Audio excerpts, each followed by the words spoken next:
unfair and dangerous. Vaccine inequity will make containment measures more difficult. In the midst of a raging second wave, which is touching new peaks each passing day, the central government has abdicated its responsibility to ensure vaccine equity through free vaccination for the poor across all age groups. While state governments were never consulted or given prior notice about the change in vaccination policy, giving the two vaccine manufacturers a free hand to decide the price at which vaccines will be sold to state governments has made universal COVID-19 vaccination a difficult task to achieve. A large percentage of those aged 18 to 44 years does not have the resources to pay for vaccines and hence will fall through the cracks. So, the states will have to take a leading role in the free immunization program. While nearly 24 states have already committed to vaccinate for free the target population, it remains to be seen if they use any criteria to identify the beneficiaries.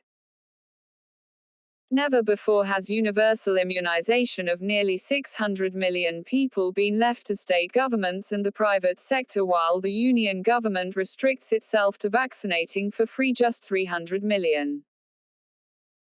With this precedent, states will probably be required to vaccinate children too, when vaccines become available, thus burdening them even further and thereby actively promoting vaccine inequity. If making states pay for vaccines is an ill-conceived idea, forcing them to shell out more than what the union government pays for the same vaccines is a sure recipe for exacerbated vaccine inequity. With vaccination being the only safe way to end the pandemic, undertaking any exercise that leaves a large population unprotected will cost the country enormously in terms of lives and livelihoods. While the union government has already allocated 35,000 crore rupees for COVID-19 vaccination in this budget and also committed to provide further funds if required, it will spend less than 10,000 crore rupees to vaccinate for free all above 45 years. While the sudden change in policy is therefore not due to lack of financial resources, the state governments, which have not factored in funds for vaccination, will now be required to garner funds for the same.